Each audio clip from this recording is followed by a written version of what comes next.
Hey, what's good with the YouTube? This is Rojo. This is the Rojo Room. As you can see, we're gonna do that part two, man. Y'all been asking for it, and I'm gonna provide it, man. So we'll do a quick recap, man. I joined the NF 1996, and it was a decent little run, man. I did my thing out on the streets. I did my thing in prison. You know what I mean? I took a lot of responsibility. Even as a first time, Cat One new member. I ran blocks, I ran regiments. I did my thing, man. The bad part was they knew who I was as soon before I even left the Bay. Like I said before, when I first got out, they were following me 24 hours a day. They had 3 teams that followed me, 8-hour shifts, and I had no idea. I mean, I'm a very perceptive, suspicious individual. But at the end of the day, man, they never made it obvious that they were following me. Just this is like I said, this is just quickly wrap. I ended up getting arrested for a robbery I didn't do, and they made themselves known when I was sitting in Santa Rita waiting to see the parole board. They saved me from the robbery conviction and the parole board. The state dropped the charges. It wasn't me. I didn't do it. And man, the whole thing, the more I think about it, the whole thing might have been fabricated in order for them to make contact with me, because man, it was just weird how it went down. And then, they see a perfect opportunity to confront me essentially and make their presence known and let it be known that they knew 80% of my business probably.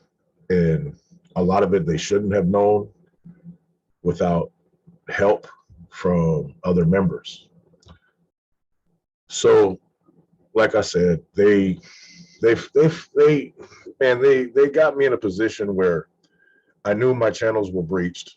There was no way to communicate with anybody safely. I had a couple different channels. I tried to let Pelican Bay know what was going on through other parties. I never heard nothing back. I don't know if they bothered to send the message. I don't know if the message was received and disregarded. I have no idea. I don't know. So anyway, I'm on the streets. I hear I'm on freeze. This is where part two really starts. I hear that I'm on freeze, and I'm like, for what? And they're like, lack of communication incommunicado, and they want to know what's up with the funds and whoop de whoop. I'm like, well, I got a tremendous amount of funds, but I have no avenue to securely know how to do it because all of my channels are breached. So I run into a little homeboy from Hayward, and he's like, man, they say you're on freeze, bro, this and that. And I'm like, hey, I need you to get at your people and find me a different route to get to the Bay. You know what I mean? Instead of using the ones I know, I got a couple, I got a backup. I don't know which people are giving the information because they have information that potentially could have linked more than one person to cooperating. There's no other way to say it. There could have been multiple people cooperating. So I shut down. Well, time goes by. I don't hear nothing. And my boy from Hayward, rest in peace, my boy Sneak, he got a hold of the Salinas Regiment. I get on the phone, and it's with my boy Powder, who I was responsible for a lot of his, street schooling. You know what I mean? He was I was the maestro for the younger C's on the 6-yard at the time. And it was Powder, it was Lefty, it was Suave, and it was the big homie Boxer Roque. That's my boy, man. Shout out to Boxer Roque. But I worked with them extensively on street functions into how to be discreet, not draw attention to yourselves, and in retrospect, it's kind of funny because what I was teaching them, they were already on top of me for it, but I knew the way I was taught, I knew it well, and I knew how to make it work. And it would work if other people weren't saying stuff. So it is what it is. You know what I mean? They know what time it is. The FBI, the DEA, the Department of Justice, whoever, they know what's up, man. You leave from Pelican Bay, you leave next door to certain people. They could have, man, somebody could have already done told them, oh, Rojo got pulled on September 16th of 96 or whatever. You know what I'm saying? you're not fooling nobody. You know, everybody thinks I'm going to get out, I'm going to do this way. They're not going to know. I'm going to get a job. I'm only going to travel during commute hours and bob and weave and all this and that. And they already know. You know, there's no chance that you're going to be any different than anybody else. They know what you're doing.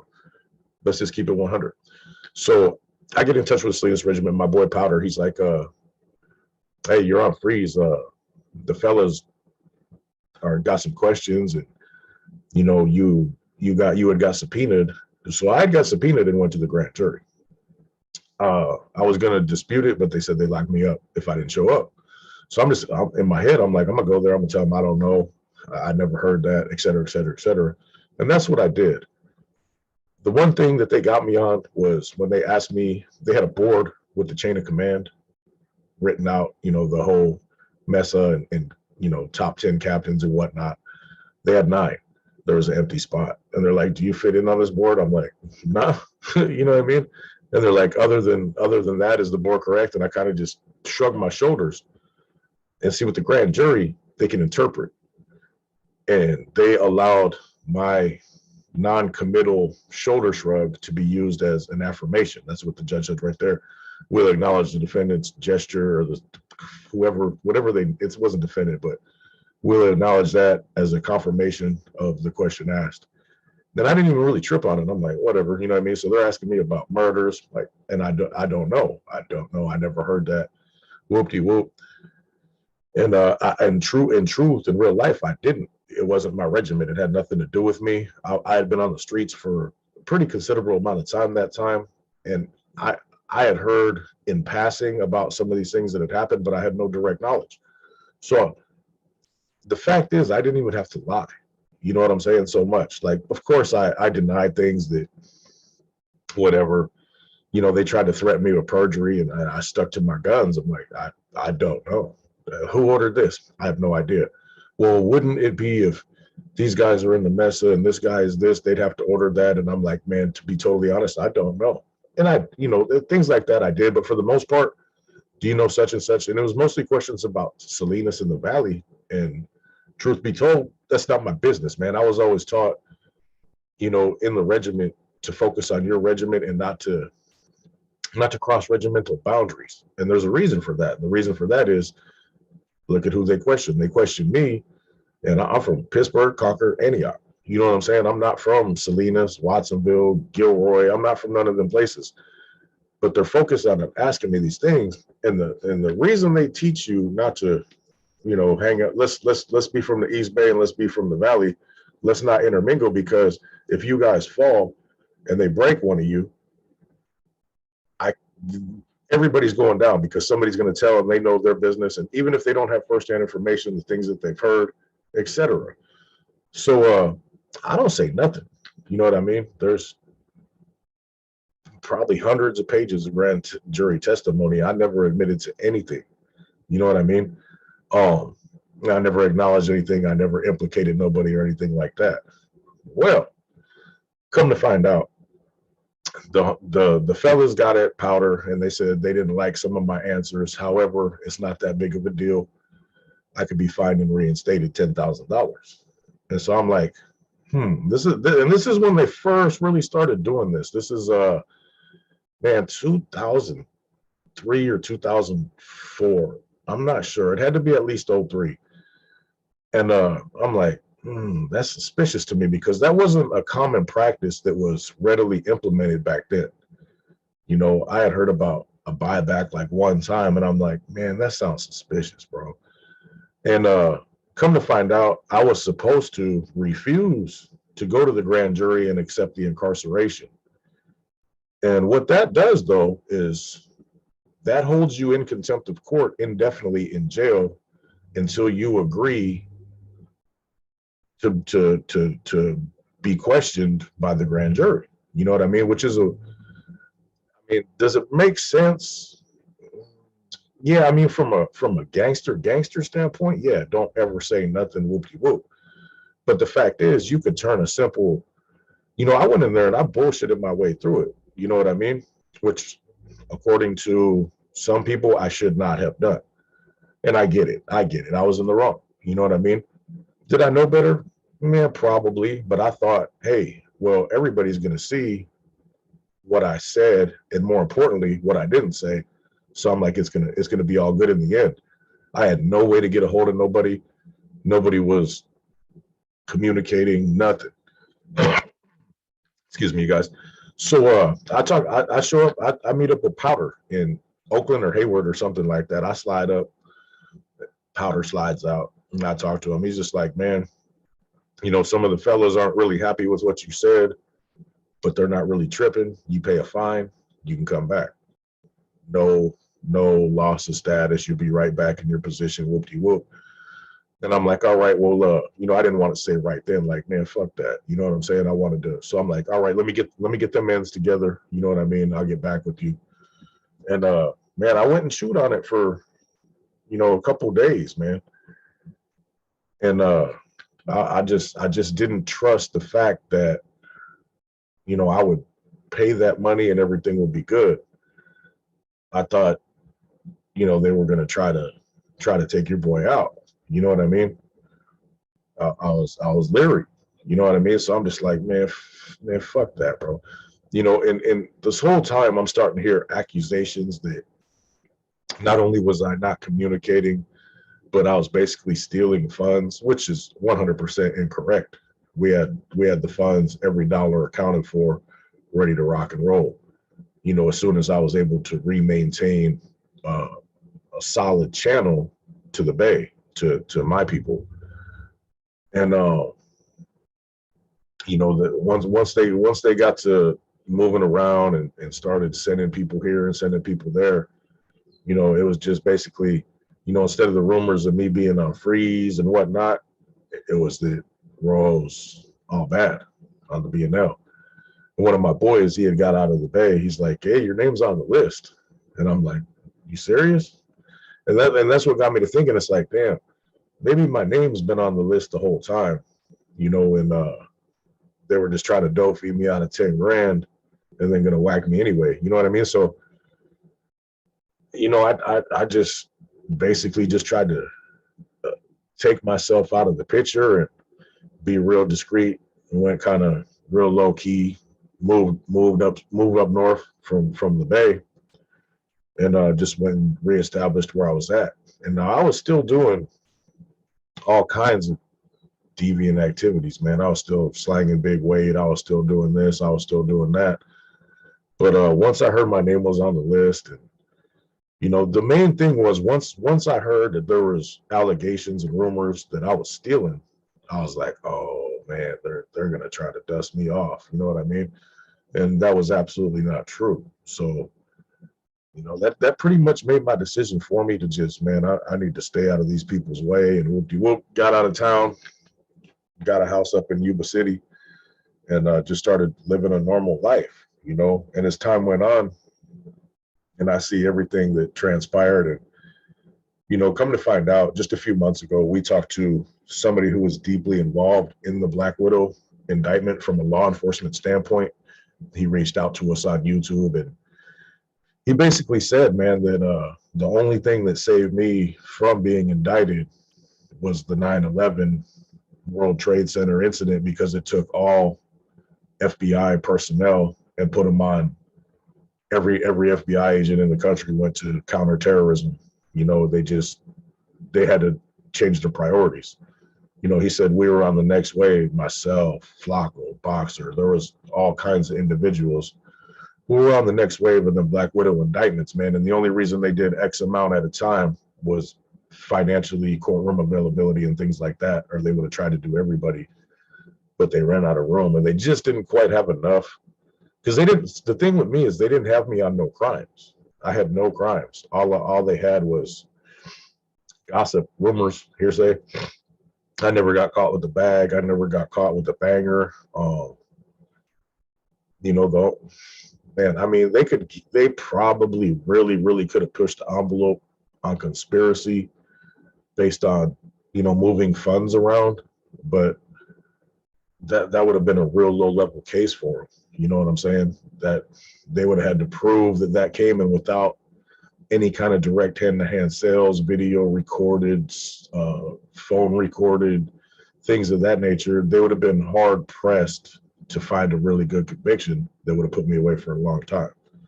You know what I mean? But people ask me often, would you do things differently? And it's like, the only thing I may have done different is went ahead and told them to shove the subpoena where the sun don't shine, and took the incarceration and hopefully ran into somebody where I could explain what was going on, and then trying to take further directives on how to approach the subpoena when I got subpoenaed by the grand jury. You know what I mean? And that could have changed the whole outcome of everything if I would have just said, hey, man, I'm not doing that. They locked me up. And hopefully I ran into somebody who had a better line of communication, man, because it's a lot easier to establish things in jail as far as getting lines of communication, because people are already established, than it is on the streets and just, blindly trying to get at somebody, because you never know their status. You might know, hey, I know that homeboy in jail or whatnot, but is he still good? Is he, things were so delayed back then. Communications took forever. It's not like today with, most influential people having cell phones and being able to shoot messages back and forth to each other as fast as we can on the streets. It was a long process. You'd have to write one place, they'd have to write one place, that place would have to write back, they would have to write back. I mean, it was complex. You know what I mean? Either that, or you'd have to try to establish people being able to go in to visit that are intelligent enough and discreet enough to be able to give and receive information, so it was a pain in the butt, man. And people ask me all the time, man, would you go back if they let you? It's like, nah, man, I wouldn't, because what I try to tell you guys all the time, there's two outcomes. There's a long time in prison or death. That's the only thing you're going to ever get at the end of the day. Because no matter how slick you are, how smart you are, how you operate, whatever, it's not 100% based on what you do or don't do. There's them variables, people talking. You know what I'm saying? If they've documented that you're part of an organized crime group, you know how easy it is for them to get a tap on all your information, all your media devices, and et cetera. Yeah, the judge would look at it, proven, validated member of whatever, done. You could be the slickest, most discreet, straight up, by the book dude, and you could fall through no part of your own. Like in my situation, they didn't have nothing on me but hearsay. You know what I mean? Could they have? Of course. But man, there's many times where they could have ran up on me. Bro, I'd have been done. 10 pounds of this, 150 grand of that, crossing county lines to distribute. They could have had me they could have had me really easy, but they didn't. You know what I mean? That's the thing. Woulda, shoulda, coulda, whatever.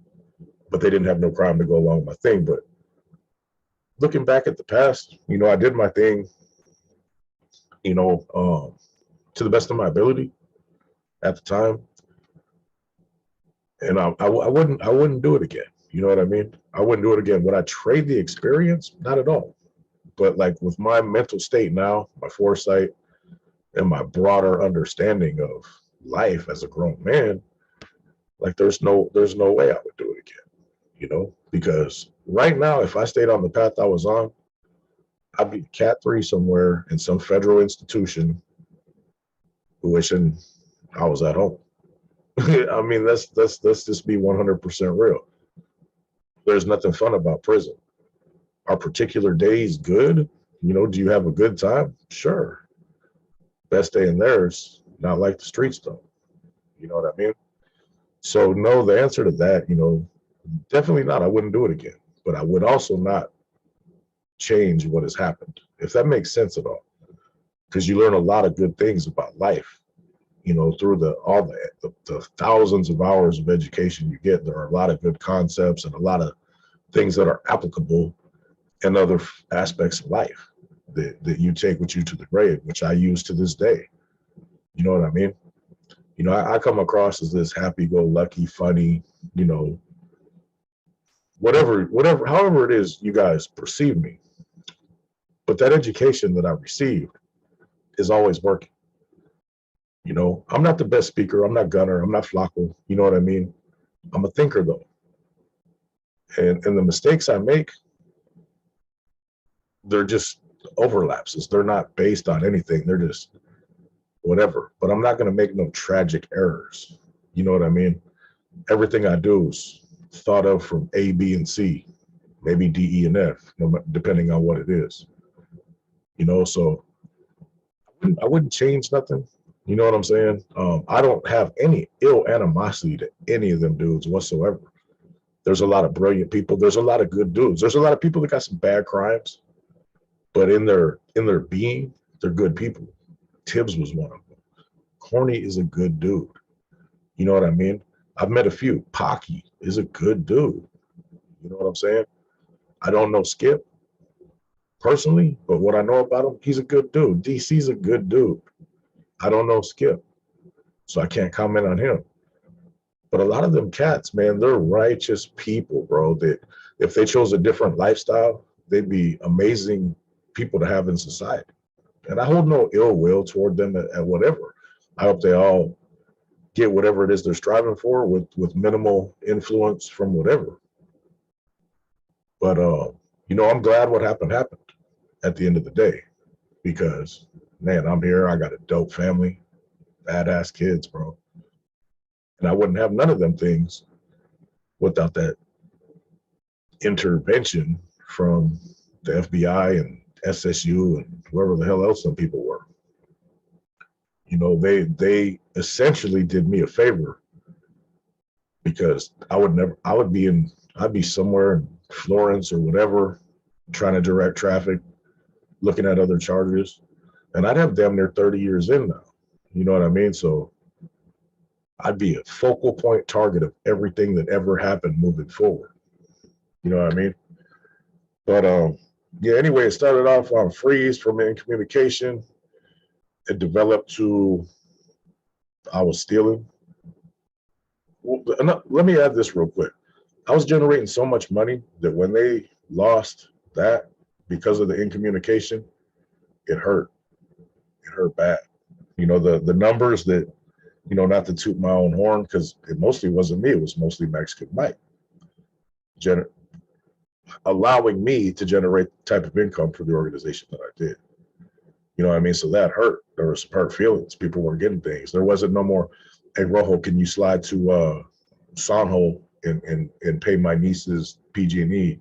Hey, Rojo, can you run down to Stockton and take my son's mom fucking groceries? There what, you know, and I used to do that shit above and beyond my contributions that I was obligated to do. You know, so that hurt, man. They were like, man, fuck, what the fuck, fuck this dude. You know what I mean? And it is what it is. But I learned a lot of valuable lessons. Like I said, I don't hold nothing against nobody. Shout out to all them dudes.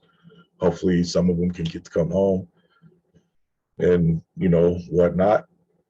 And it is what it is. Do y'all's thing, and I'm going to do mine. You know what I mean? I'm going to raise my kids to be better than me. They're not going to be all in no kind of lifestyles or nothing like that. And I'm just going to try to increase my presence in the world the best way I can, legitimately. This is your boy Rojo. This is a Rojo Room. Thanks for your patience on part 2. I just wanted to wait till I got more subs. It's going kind of slow, so I was like, I'm going to drop it. Y'all have a great one, man. I'm out.